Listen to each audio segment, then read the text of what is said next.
اب آئیے غیر مسلم مورخین لکھتے کہ اللہ کے رسول حضرت عبد المطلب کے بعد حضرت ابو طالب کے گھر میں رہے، اور یہ وہ زمانہ ہے جس میں تربیت کی ذمہ داریاں چل رہی ہوتی ہیں۔ 7 سال سے لے کر شادی ہو جانے تک یہ سارا زمانہ حضرت فاطمہ بنت اسد کے ساتھ گزارا ہے، اور جناب فاطمہ بنت اسد اپنے بچوں سے زیادہ، آپ کے 4 بچے، 4 بیٹے، 1 یا 2 بیٹیاں، ان سب سے زیادہ پیغمبر کی خدمت کیا کرتی تھی۔ اللہ اکبر۔ کبھی اگر وقت ملے تو جناب فاطمہ بنت اسد کی زیارت پڑھیں، خدا مجھے اور آپ کو نصیب کرے جنت البقیع جانا۔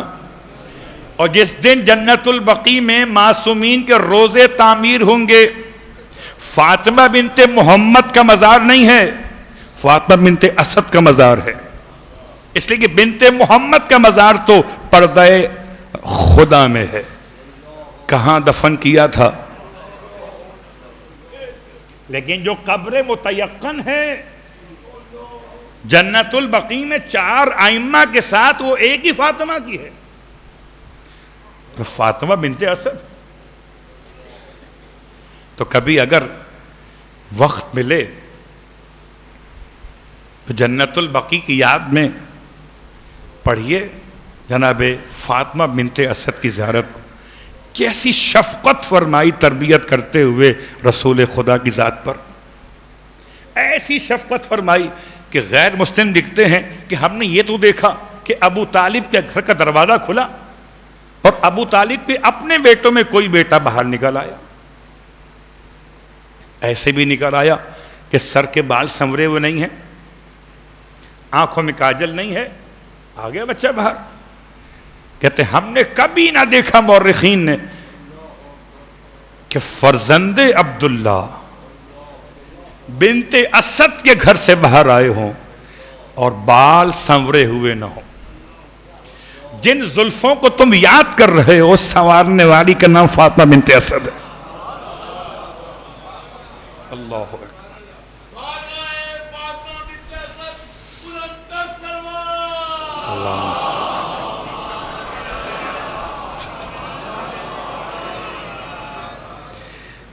اب غور کیجئے، اللہ کے رسول فاطمہ بنت اسد کیسی خدمت کر رہی ہیں۔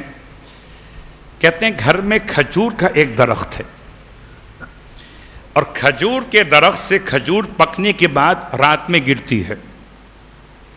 اس سے پہلے کہ آپ کے بچے صبح میں اٹھ کر استفادہ کریں، آپ اپنے بچوں سے پہلے اٹھ جاتی ہیں اور ساری اچھی اچھی کھجوریں جمع کر کے اپنے محمد کے لیے رکھتی۔ جو محمد کے نام پر کھائے وہ مسلمان، اور جو محمد کو اپنے ہاتھ سے کھلائے وہ محمد کی جان۔ بل ماتا امی، یا رسول اللہ، آپ نے کیا جملہ ارشاد فرما دیا۔ تو کبھی ہو سکتا ہے والدہ الگ ہوں، مرضعہ الگ ہوں، اور مربیہ الگ ہوں، اور چوتھی قسم اور بھی ہے، وہ کیا ہے؟ معلمہ۔ اس لیے کہ مربیہ الگ ہو سکتی ہے معلمہ سے۔ معلمہ استاد، استانی۔ ہو سکتا ہے کہ انسان کو پڑھایا کسی اور نے، ماں نے پڑھایا نہ ہو، تو کیا ماں پڑھاتی بھی؟ جی ہاں،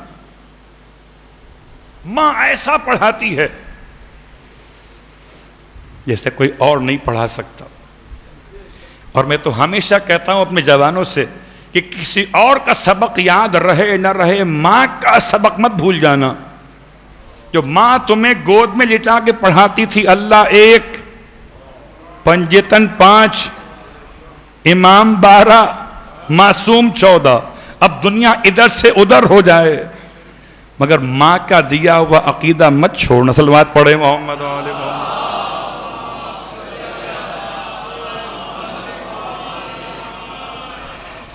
اور یاد رکھیے، ماں معلمہ کیسے ہو سکتی ہے؟ جی بالکل ہو سکتی ہے۔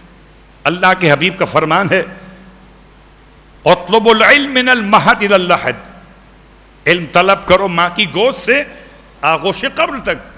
تو ماں کی گود میں علم ہوگا تو طلب کریں گے نا. اگر ماں کی گود میں علم ہی نہ ہو تو طلب کیسے کریں گے؟ اللہ اکبر. اسی لیے ایسی ماں کا انتخاب ذمہ داری ہے اولاد کے لیے انسان کی کہ جو اپنی اولاد کو علم دے سکے. اور علم وہی دے سکتا ہے یا دے سکتی ہے جو صاحب علم ہو. کیوں مسلمانوں کیا خیال ہے؟ جب ماں کے پاس علم نہ ہو تو ماں اولاد کو علم نہیں دے سکتی. تو اگر محمد کے پاس علم نہیں تھا تو محمد نے علم دیا کیسے؟ عجیب بات ہے. نہ لکھنا جانتے تھے، صلوات پڑھے محمد والے، نہ پڑھنا جانتے تھے. تو ایک شخصیت انسان کی زندگی میں ایک والدہ، ایک مرضیہ، ایک مربیہ، ایک معلمہ. اور معلمہ سمجھنا ہو بڑی آسان سی بات ہے. چلیے یہ مثال غیر معصوم کے حوالے سے ایک عام انسانی سائی ہے، ایڈیسن اور اس کی ماں کلاس سے نکال دیا، اور کلاس سے نکال دیا یہ کہہ کر کہ یہ نہیں پڑھ سکتا. بعض کہتے ہیں خط لکھا اس کی ماں کے نام کہ بالکل احمق ہے. اور ماں اپنے بچے کو استاد کے پاس سے لے آئی، اور بجائے اس کے کہ اس کی پٹائی کرتی کہ تو ہی نااہل ہے، باقی سارے بچے پڑھ رہے ہیں. ہمارے یہاں سب سے آسان ہے پٹائی کرنا. یہ تشدد آیا ہی وہاں سے ہے. اگر تشدد نہ ہوتا در سیدہ پر تو کبھی مسلمان کے مزاج میں نہ آتا. نہیں پڑھ سکتا تو مارنا شروع کر دیا. کیسی ماں ہے جس نے بچے کو مارا نہیں، بلکہ استاد سے کہا کہ آپ اسے احمق کہتے ہیں، لیکن چونکہ یہ میرا خون ہے میں ثابت کروں گی یہ احمق نہیں ہے. اور ماں نے ثابت کر دیا. کہتے اپنے گھر میں، گھر کی ڈیوڑی میں ایسے بٹھا کر بچے کو پڑھاتی تھی کہ اسکول میں پڑھنے والے پیچھے رہ گئے اور ماں سے پڑھنے والے آگے بڑھ گئے. اللہ اکبر. اس کا مطلب ہے کہ معلمہ ہو سکتا ہے ماں انسان کی معلمہ بھی ہو، والدہ بھی ہے، مرضیہ بھی ہے، مربیہ بھی ہے اور معلمہ بھی. لیکن ان ساری باتوں کے ساتھ ساتھ اب آئیے انسان کی شخصیت میں ایک اور ماں کا تصور ہے. اس ماں کا تصور کیا ہے؟ صلوات پڑھیں محمد والے.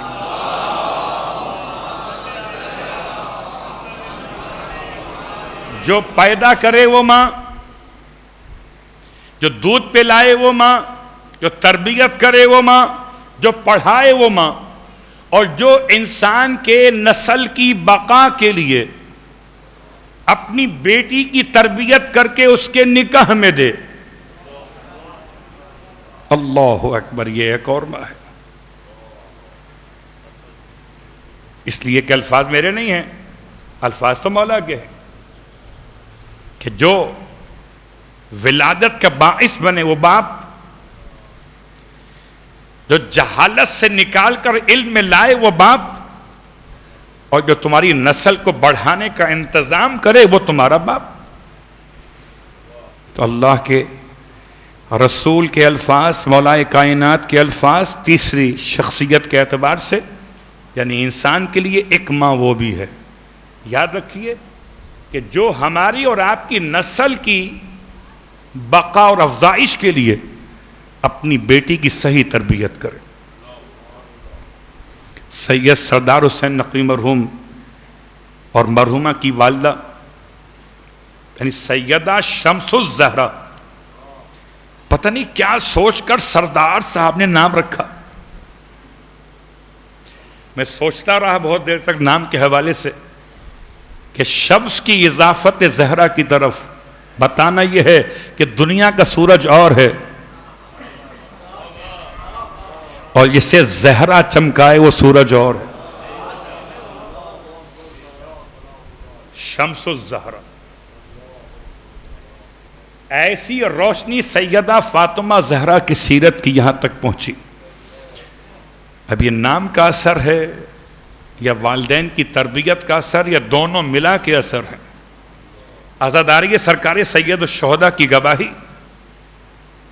خاندان کے افراد سے لیجیے.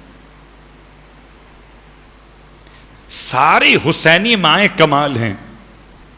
اللہ اکبر. ورنہ ماں بچے کا سینہ اگر دیکھ لے کہ کہیں سرخ ہو گیا ہے تو گھبرا جاتی ہے کس نے مارا ہے، اور جب حسین کے نام پر ماتم کرے تو شکر خدا ادا کرتی ہے. عجیب ماں ہے، اپنی اولاد کو بچا کے رکھتی ہے ہر مصائب سے. یہ تربیت کا انداز. اسی تربیت جس کا قول اس کے عمل کے مطابق ہو اسے صدیقہ کہتے ہیں. اور شاید اسی لیے ہم تربیت کو اگر موضوع بنائیں تو ایک جملہ کافی ہے. میں مثال دیا کرتا ہوں کہ کبھی کبھی ہو سکتا ہے کوئی کہے آپ میں سے ہم نے سیدہ شمس زہرا کے بارے میں کبھی سنا نہیں کہ وہ کیسی شخصیت تھی. تو نہ سنا ہو، نہ دیکھا ہو، نہ دیکھنا لازم ہے کہ حجاب شرعی ذمہ داری ہے، اور نہ سننا لازم ہے بلکہ سمجھنا لازم ہے. کہ سمجھے کیسے؟ کہ آثار دیکھ کے سمجھو مؤثر کیسا تھا. آثار دیکھ کے سمجھو کہ مؤثر کیسا. عمارت دیکھ کے سمجھو کہ معمار کیسا ہے. اولاد دیکھ کے سمجھو کہ ماں کیسی ہے.